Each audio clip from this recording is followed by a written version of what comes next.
তুমি কি কখনো ভেবেছ কেন ঈগলকে বলা হয় আকাশের রাজা? তার শক্তির জন্য? না। তার তীক্ষ্ণ দৃষ্টির জন্য? না।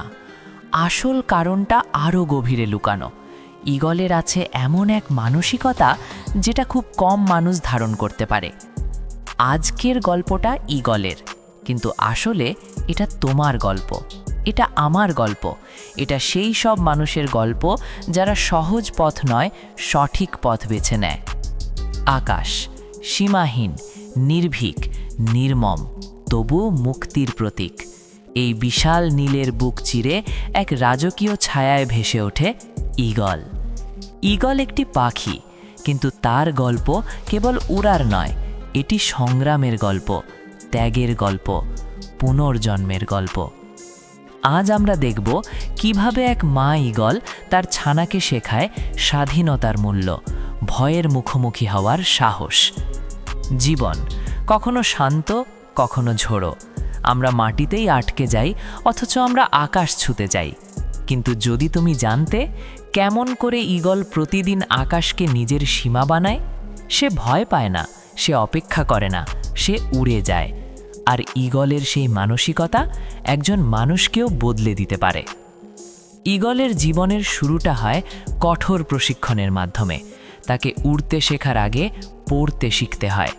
একটি মা ঈগল তার বাসা তৈরি করে সবচেয়ে উঁচু খাড়া পাহাড়ে। নিচে শুধু গভীর শূন্যতা, আর ওপরে অসীম আকাশ।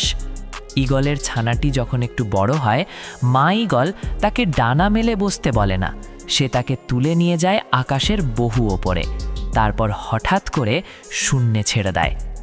ঈগলের ছানাটি পড়তে থাকে, ভয়, আতঙ্ক, অসহায়তা নিয়ে। কিন্তু ঠিক মাটিতে পড়ার আগেই মা ঈগল ঝাঁপিয়ে পড়ে, তাকে নিজের ডানায় তুলে নেয়। এই প্রসেস একবার নয়, বারবার বারবার ঘটে। হতে পারে কঠোর, নির্মম, কিন্তু প্রয়োজনীয়। কারণ যে পড়তে শেখেনি সে কখনো উড়তে পারে না। আমাদের জীবনেও এমন মুহূর্ত আসে যখন সব কিছু হাতছাড়া মনে হয়। চাকরি হারানো, ব্যর্থতা, প্রত্যাখ্যান। আমরা ভাবি জীবন কেন এত কঠিন? কিন্তু হয়তো জীবন আমাদের ফেলে দেয়নি, শুধু ডানা মেলতে বাধ্য করছে। সাফল্য আরামদায়ক জায়গায় জন্মায় না, এটি জন্মায় অস্বস্তির মধ্যে, অনিশ্চয়তার মধ্যে। মানসিক প্রস্তুতি মানে ভয় থাকা সত্ত্বেও এগিয়ে যাওয়া। ঈগলের 40 বছর বয়সে জীবনে আসে এক সংকটময় সময়। তার ঠোঁট বাঁকা হয়ে যায়, নখ দুর্বল হয়ে যায়, ডানা ভারী হয়ে যায়। সে চাইলে সহজ জীবন বেছে নিতে পারত, কিন্তু সে তা করে না। সে চলে যায় পাহাড়ের চূড়ায়, নিঃসঙ্গ এক স্থানে। সেখানে শুরু হয় এক ভয়ঙ্কর প্রক্রিয়া। সে নিজের ঠোঁট পাথরে আঘাত করে ভেঙে ফেলে, অপেক্ষা করে নতুন ঠোঁট গজানোর জন্য। তারপর নতুন ঠোঁট দিয়ে ছিঁড়ে ফেলে নিজের পুরনো নখ। শেষে একে একে ছিঁড়ে ফেলে পুরনো পালক। 150 দিনের যন্ত্রণা, নিঃসঙ্গতা, ধৈর্য, আর তারপর এক নতুন ঈগল, নতুন শক্তি, নতুন জীবন। পরিবর্তন কখনো আরামদায়ক নয়। পুরনো অভ্যাস, পুরনো অহংকার, পুরনো ভয়, সব কিছু ছাড়তে কষ্ট হয়।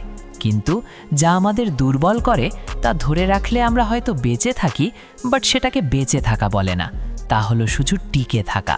সত্যিকারের পুনর্জন্ম শুরু হয় যখন আমরা নিজের সীমাবদ্ধতাকে ভেঙে ফেলি।